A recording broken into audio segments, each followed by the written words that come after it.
सिंधु पार कर चुकी है, वह तेजी से हमारी ओर बढ़ रही है। महाराज, यह भी समाचार है कि तक्षशिला के राजा आम्बी सिकंदर से मिल गए हैं।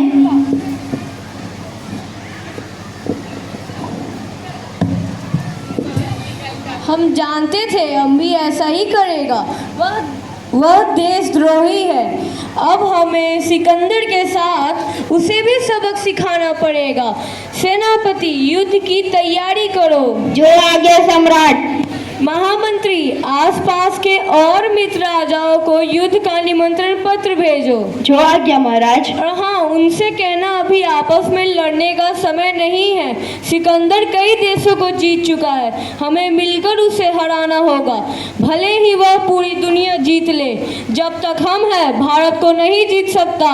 एक सेवक का प्रवेश। महाराज की जय हो। सिकंदर का दूत आया है, उसे अंदर ले आओ। जो आज्ञा। दूत का प्रवेश। वह झुककर राजा पुरु को सलाम करता है। महाराज की जय हो। कहो दूत, हमारे लिए तुम्हारे सम्राट ने क्या संदेश भेजा है? महाराज, सम्राट ने बोला है कि वे दुनिया जीतने के लिए यूनान से निकले हैं। वे निर्दोष जनता का खून नहीं बहाना चाहते। उनकी इच्छा है कि आप भी आम्बी की तरह उनसे सुलह कर ले। इस तरह लड़ाई भी नहीं होगी और आपकी गद्दी भी बच जाएगी। और अगर यदि हम उनकी बात ना माने तो सम्राट ने लड़ाई के लिए तैयार रहने के लिए कहा है। महाराज, वे सिर्फ जीतना जानते हैं। दूत, अपने सम्राट से कहना हम उन्हें हारना सिखा देंगे। अब लड़ाई के मैदान में हम उनका स्वागत करेंगे। दूसरा दृश्य, सिकंदर का शिविर। सिकंदर बैठा हुआ है, पास ही में आम्बी और सेल्यूकस भी बैठे हैं। एक दूत का प्रवेश।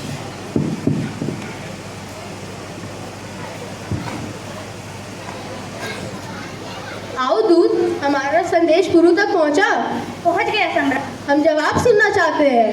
महाराज, पुरु ने कहा है कि वे हमारा जंग के मैदान में करेंगे। क्या वे नहीं जानते कि हमारी सेना कितनी बड़ी है? मैंने सब कुछ कहा सम्राट, फिर भी पुरु लड़ने के लिए तैयार है। सेल्यूकस, सेना को कुछ का आदेश दो। जो हमें पुरु को सबक सिखाना होगा। जो आ गया सम्राट। तीसरा दृश्य, झेलम के किनारे यूनानी सेना का शिविर। झेलम के किनारे सिकंदर की सेना डेरा डाली हुई है। नदी चढ़ी हुई है, तेज पानी बरस रहा है। अंधेरे में बिजली की चमक और बादलों की गड़गड़ाहट सुनाई दे रही है। अचानक से मंच पे प्रकाश होता है। सिकंदर सेल्यूकस से बात करते हुए। 2 महीने हो गए, हमारा एक भी सैनिक झेलम पार न कर सका। यह हमारी हार है सेल्यूकस, हार। ऐसा नहीं है सम्राट।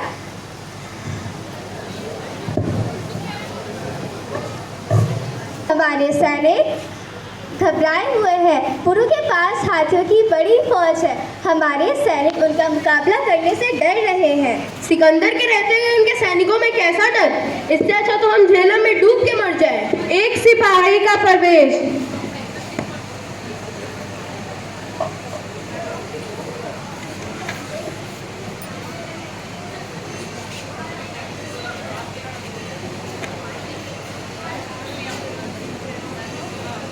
राजा आम्बी आपसे मिलना चाहते हैं। उन्हें आदर से ले आओ।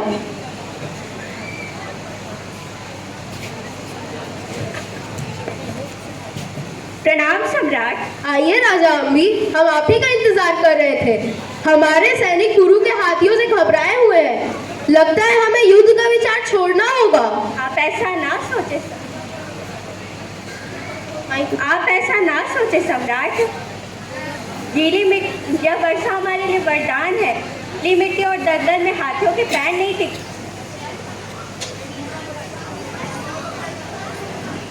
का दिन होगा। आप सेना को कूच का आदेश दें। आदेश देने से क्या होगा? सेना झेलम पार कैसे करेगी? वो मेरे ऊपर छोड़ दे। यहाँ से थोड़ी दूर में एक टापू है, नदी कम गहरी है, सेना वहीं से पार होगी। सेल्यूकस, सेना को कुछ का आदेश दो। मेरा घोड़ा ले आओ। जो आ गया सम्राट। चौथा दृश्य, रात का समय, मंच पर अंधेरा। पुरु के सोते हुए सैनिक पर सिकंदर के सैनिक का आक्रमण। पर्दे के पीछे से लड़ाई की आवाज आती है, लोग चीखते चिल्लाते हैं, थोड़ी देर में सिकंदर जिंदाबाद का नारा लगाते हैं। पर्दा उठता है, मंच पर सिकंदर बैठा हुआ, वह अपने विजय पे खुश है, सेल्यूकस को पुकारते हुए। सेल्यूकस, सेल्यूकस, कैदी को पेश करो। जो आ गया सम्राट। सेल्यूकस जाता है और बंदी पुरु को लेकर आता है।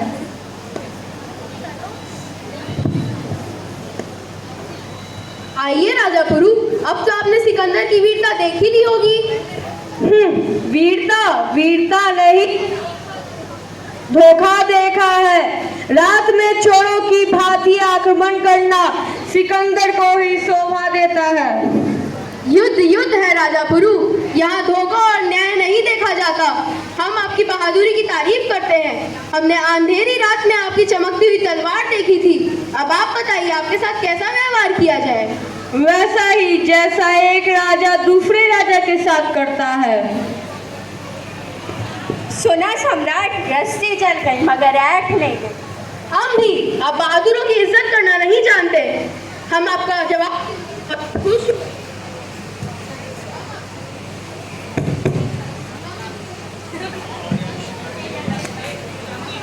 खुश हुए। अब आप आजाद हैं, हम आपका राज्य आपको वापस करते हैं। मगर सम्राट, यह राज आपने मुझे देने का वादा किया था, यह तो धोखा है। आम भी अपनी औकात समझो, धोखा मैंने नहीं, तुमने अपने राज्य के साथ किया है। अब आप जा सकते हैं।